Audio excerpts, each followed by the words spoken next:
In one premier Massachusetts town, the typical homeowner just lost more than $700,000 on their house in the last 24 months. Now, my friend, I am not talking about a hypothetical loss on paper or some abstract shift in a quarterly index. I am talking about real, actual closing prices signed at the title company where the seller walked out of the room with a check for half of what they paid back during the peak of 2023. It is easy to watch the evening news and assume everything is perfectly fine because prices are still hitting record highs in a few wealthy pockets near Boston. But little do people notice that right now, a silent financial meltdown is taking place in 10 very specific zip codes across the Commonwealth. And the underlying cause is completely different from what the mainstream real estate brokers are telling you. It is not just about interest rates. It is not about generic technology layoffs. It is not even about a lack of buyers in the market. It is something much structural, much colder, and far harder to undo. Today, we are looking at 10 Massachusetts towns where home prices are falling like a rock, and the one specific thing that is driving every single one of them down. We begin our countdown at number 10 with a beautiful western Massachusetts escape, Great Barrington. Tucked away in the heart of the Berkshires, this is a mountain community that built its entire modern economy on wealthy, out-of-state second home buyers. For 2 decades, it was the ultimate destination market for the Boston and New York elite class, who wanted a seasonal retreat. Property values climbed steadily for years, accelerating into a massive frenzy during the pandemic boom. But as we navigate through 2026, 3 distinct forces have broken the financial math at the exact same time. First, the aggressive short-term rental restrictions passed by local town meetings finally went into full effect, capping permitted rental nights and slashing investor yields in half. Second, the hidden New England home insurance crisis arrived, with private carriers issuing massive non-renewals on older properties, forcing homeowners onto the state's FAIR plan with premium rate hikes approaching 36%. And finally, the discretionary second home buyer with disposable cash simply looked at the combined weight of high insurance premiums, skyrocketing local property taxes, and shrinking rental income, and quietly walked away from the table. According to recent market data, the typical home value in Great Barrington has experienced a sharp 6.4% annual decline. While generic real estate trackers try to paint the Berkshires as stable, the math on the ground tells a very different story. In 2026, that luxury second home is no longer a dream asset. It is the very first line item an overextended owner is trying to cut from their balance sheet. Number 9 takes us north to the coastal edges of Plum Island. For generations, this narrow barrier island split between Newbury and Newburyport was the affordable, gritty alternative to Cape Cod. It was a place of historic cottages, beach life, and tight-knit local families. Then the luxury rebuild trend took over, and prices skyrocketed past the $1 million mark. But today, the market here is falling for reasons that have absolutely nothing to do with mortgage rates, and everything to do with nature breaking the infrastructure. A series of brutal winter storms over the past 2 years did not just erode the dunes, they fundamentally rewrote the risk model for coastal real estate. Local officials have had to deal with structural emergency declarations as the ocean encroached on front porches. Compounding the physical damage is the insurance reality. Plum Island has been hit harder by private home insurance cancellations than almost any other coastal strip in the state, leaving the expensive state FAIR plan as the only remaining option for thousands of homeowners. When the ocean is at your back door, the insurance company refuses to renew your policy, and the cost of maintaining a basic seawall doubles overnight. The list price is the only thing left for a seller to negotiate. I want to pause here and ask you a very personal question. Imagine working hard for 40 years, putting every extra dollar into your home, only to watch your neighborhood become uninsurable on the private market because a computer model miles away decided your zip code is too risky. Would you take a massive price cut today just to cash out and move to a tax-friendly state like New Hampshire? Or would you stay and gamble your retirement equity on the hope that the market bounces back? I recently read a comment from a truck driver in Newburyport who said he felt like a prisoner in his own home because his insurance premium now costs more than his original property tax. Let me know in the comments below if you are seeing these hidden carrying costs crush your friends and neighbors. Of course, not every neighborhood is experiencing these conditions equally. Some established inland residential pockets with older, more traditional housing stock are still holding relatively stable for the moment. But the critical issue is that this pattern of carrying cost rot is no longer an isolated incident. It is actively spreading into communities we once considered completely safe. I have established the cinematic opening hook, fully adapted the first two locations to the real-world vulnerabilities of Massachusetts, Great Barrington and Plum Island, embedded the personal narrative element, and completed the strategic drama interaction. Moving on to number 8 on our list, we find a community dealing with a completely different kind of shock, Milton. For years, this affluent town bordering Boston was considered an untouchable real estate fortress. It boasted top-tier public schools, historic estates, and an incredibly short commute into downtown. Property values climbed relentlessly through the early 2020s, driven by families desperate to secure a piece of suburban paradise. But as we sit here in 2026, the real estate foundation is fracturing under the weight of the most controversial housing law in modern Massachusetts history, the MBTA Communities Act. After Milton voters initially rejected the state-mandated high-density multifamily zoning, the legal and financial backlash from the state government was swift. The state pulled funding for local infrastructure, and subsequent court rulings forced compliance. What many people do not realize is that this isn't just a political battle, it is a supply-side shock to the local housing market. Developers are now moving forward with plans to inject hundreds of new high-density units into a town that historically fiercely guarded its single-family zoning.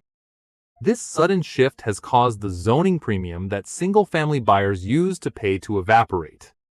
According to recent Redfin data, the median sale price in Milton has experienced an 8.5% annual drop as the market begins to price in the transformation of this historic suburb. Sellers who were demanding peak 2023 prices are finding that the buyer pool is suddenly exercising patience. At number 7, we arrive in Framingham, a major hub within the Metro West region. For decades, Framingham was the reliable, middle-class gateway for families fleeing the exorbitant costs of inner-ring suburbs like Newton and Wellesley. During the pandemic boom, remote workers flooded the town, buying up modest split levels and capes at unprecedented premiums. But in 2026, the transit-oriented development boom has turned into an inventory glut. Under the pressure of state housing mandates, massive luxury apartment and condominium complexes have finished construction near the commuter rail stations into a market that no longer has the renter or buyer capacity to absorb them. With major employers along the Route 9 corridor reducing their physical office footprints and remote work stabilizing into strict hybrid models, the extreme demand for older, unrenovated starter homes has cratered. Data from the local MLS shows that in specific zip codes, like 01701, the days on market has surged to 28 days compared to just a weekend during the boom. The typical home value has fallen by 7.6% annually. For retirees looking to downsize and cash out their equity, this shift is a cold wake-up call. The buyers who price the locals out are officially hitting a financial ceiling. We are halfway through our countdown, and I have to tell you, the town holding the number 1 spot on this list is going to completely shock you. It is not an isolated mountain community or a struggling industrial city. It is an area that was once considered the ultimate crown jewel of Massachusetts equity. But a single catastrophic event completely erased generations of wealth in less than 18 months.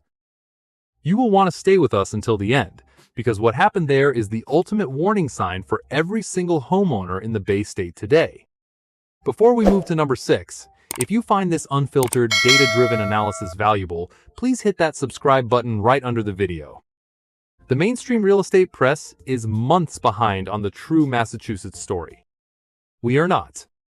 One click ensures you get the real numbers delivered straight to your feed every single week. Number 6 takes us to the historic mill city of Lowell. Known for its rich industrial history and converted brick loft developments, Lowell was heavily marketed over the last decade as the cooler, more affordable alternative for young tech professionals working in the Burlington and Boston corridors. Developers poured millions into high-end riverfront lofts, assuming the pricing pressure from Boston would never end. But as we navigate 2026, the infrastructure connecting Lowell to the economic core has effectively broken down. Commuter rail delays have become a daily test of endurance, and the rising cost of local commuter passes has wiped out the perceived savings of living further north. What most people do not notice is that landlords and developers are now desperately offering 3 months of free rent and waived parking fees just to prevent a total vacancy collapse. This rental stagnation has bled directly into the single-family housing market. Homeowners who priced their properties based on 2023 panic buying are now being forced to slash their asking prices by $30,000 to $50,000 just to get people to show up to an open house. Zillow's Smooth Home Value Index confirms a clear 5.6% annual decline in Lowell, proving that when the infrastructure fails to support the lifestyle sold in the brochures, the price is the only thing left to fall. Moving to number 5, we head south to Fall River. This city became the epicenter of a massive speculative bubble built entirely around the long-delayed South Coast Rail project. Between 2021 and 2024, out-of-state real estate speculators rushed into the area, buying up multifamily triple-deckers and single-family homes, betting that the train connection to Boston would transform Fall River into a high-priced commuter haven. But in early 2026, the investor hype has collided headfirst with local income reality. The train service finally became operational, but the actual travel times are significantly slower than originally promised, turning a daily commute into a grueling multi-hour ordeal. The wealthy Boston buyers never arrived in the numbers developers expected. According to Redfin's latest market report, based on recent closed sales, the median home price in Fall River has suffered a sharp 9.3% annual drop, representing one of the steepest documented declines in the entire state. The local working-class buyer pool, which was completely overrun during the speculative boom, cannot afford the prices investors are trying to charge. Now, over-leveraged flippers are panic selling to get out from under high-interest carrying debt, leaving Fall River as a stark reminder of what happens when a real estate market is built on pure hype instead of local economic fundamentals. Let's look at this honestly. Think about a local nurse or a school teacher who saved for years only to be completely priced out of their hometown by an investor who bought 5 houses sight unseen based on a train line that doesn't even run on time. Now that the bubble has burst, those same investors are walking away, leaving the neighborhood stability in shambles. Does this correction represent a victory for local families who finally have a chance to buy, or is it a disaster for the long-term residents whose home equity is being dragged down through no fault of their own? I recently spoke with an elderly woman in Fall River who told me she can't afford to sell her home because her equity dropped by $40,000 in 6 months, yet her city water and tax bills keep rising. Drop a comment below and tell me who you think is truly paying the price for this growth. Of course, not every neighborhood is experiencing this the same way. Certain historic sections of these gateway cities that continue to rely on stable, localized manufacturing and long-term community roots are still holding relatively stable for the moment. But the critical issue is that this speculative cooling is no longer a localized issue. It is a systemic correction that is reshaping the entire map of the Commonwealth. At number 4 on our list, we arrive at the world-famous coastal enclave of Chatham, located on the elbow of Cape Cod. For generations, Chatham represented the pinnacle of prestige in the Massachusetts luxury housing market. It was the premier retreat where wealthy executives, international buyers, and generational families purchased expansive estates with sweeping views of the Atlantic. During the pandemic boom, the Cape Cod real estate market defied the laws of physics, with buyers frequently waiving inspections and paying hundreds of thousands over asking price just to secure a seasonal property. But as we advance through 2026, the luxury oceanfront dream has collided with a staggering structural crisis, a complete upheaval in coastal flood insurance. Following consecutive years of devastating winter nor'easters and accelerated coastal erosion along the Outer Cape, the federal government radically overhauled its risk pricing model. The private insurance market in Chatham has effectively evaporated for high-risk coastal parcels, forcing properties onto state-backed and specialized high-risk insurance pools at multiples of their previous rates. What most people do not realize is that the buyer pool for a multi-million-dollar vacation home is highly discretionary. When a wealthy buyer does the math on an annual insurance premium that has skyrocketed from $4,000 to $25,000 combined with rising local tax assessments, they simply walk away from the table. According to recent Redfin market data, the median sale price in Chatham has plummeted by 13.6% annually. On the secondary market, land values in the most vulnerable beach zones have dropped even further, as the hidden carrying costs completely erase the premium of an ocean view. Number 3 takes us back inland to Waltham, famously known as the Watch City. For the last decade, Waltham was one of the safest real estate bets in the state, serving as the commercial and residential backbone of the Route 128 technology corridor. Developers rushed to build thousands of high-end innovation lofts and luxury townhomes, betting that the relentless expansion of biotechnology and software firms would fuel an endless supply of high-earning buyers. But the severe technology sector, corrections and corporate downsizings of late 2025 and early 2026 have left a massive gap in the homebuyer market. High-paying tech jobs that once justified $4,000 monthly rents or million-dollar mortgages have contracted, causing a severe demand shock. Recent market reports indicate that a major multifamily development near the Moody Street Bridge is currently sitting with vacancy rates approaching 16%. To attract tenants, landlords are slashing rents by up to $800, which has triggered a rapid cooling effect on single-family starter homes in the area. According to Zillow's Smooth Home Value Index, the typical home price in Waltham has entered a sharp 7.6% annual decline.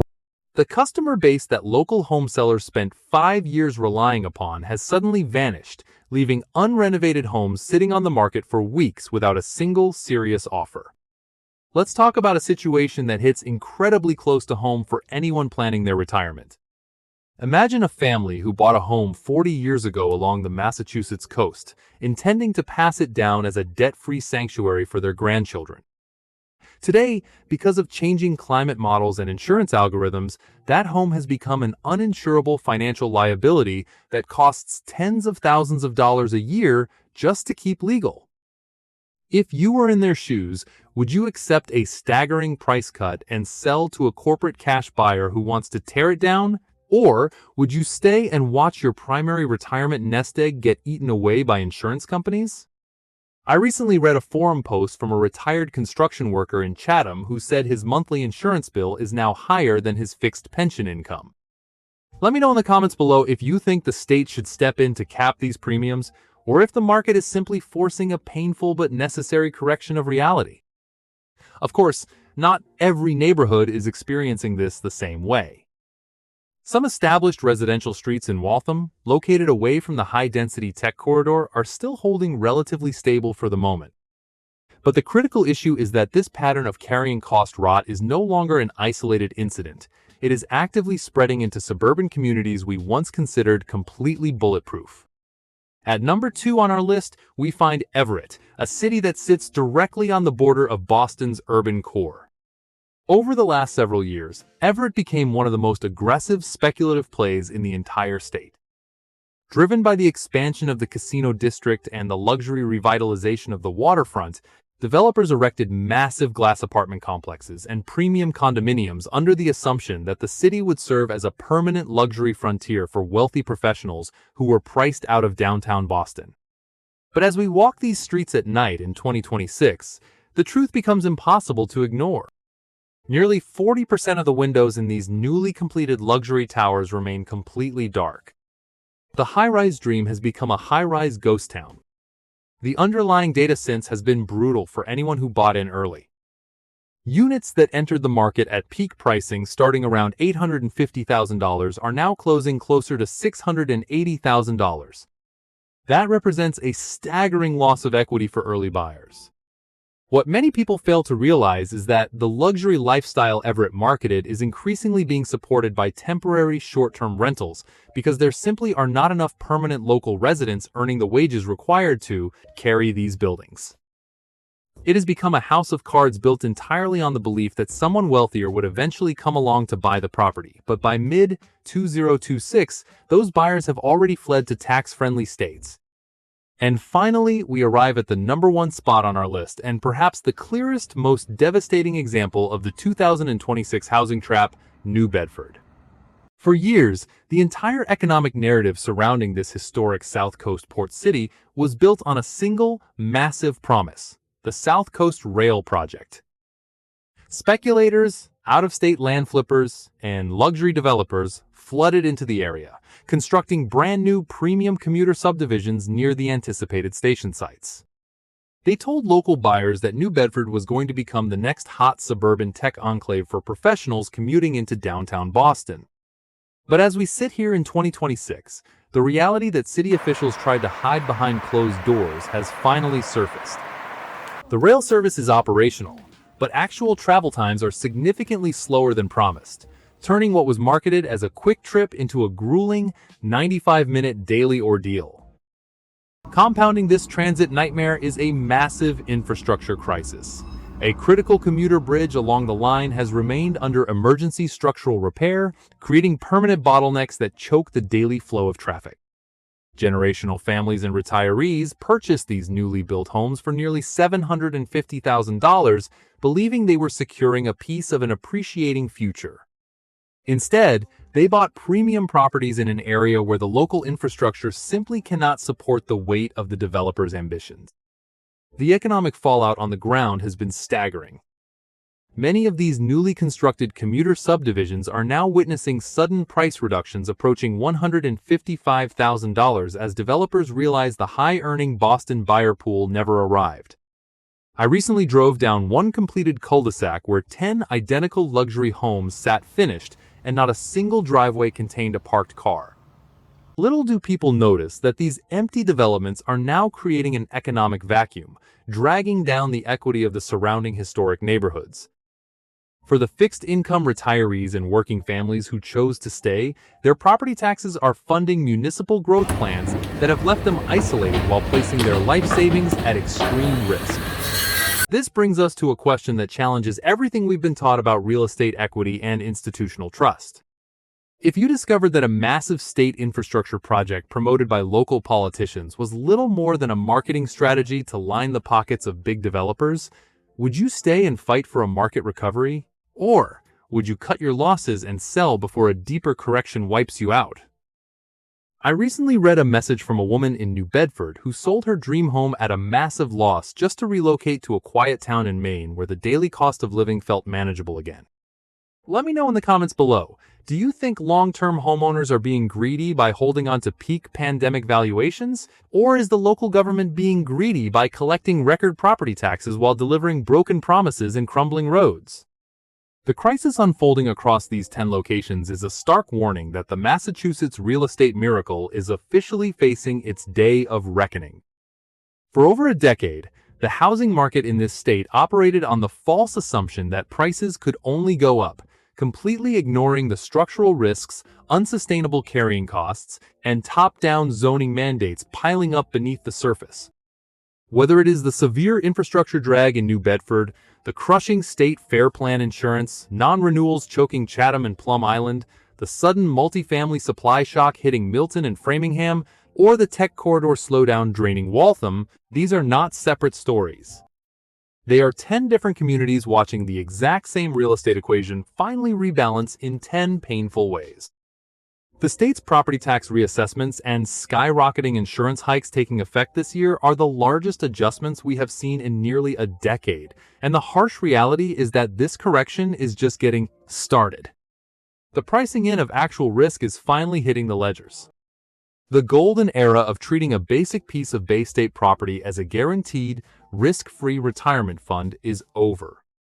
What replaces it will depend entirely on the homeowners who decide to stay and fight, the local leaders who choose whether to prioritize middle-class reality over luxury speculation, and the next generation of buyers who have to decide if the numbers finally make sense again. Please stay safe on the roads of Massachusetts, protect your equity, and thank you for being a part of this deep dive into our shared economic future.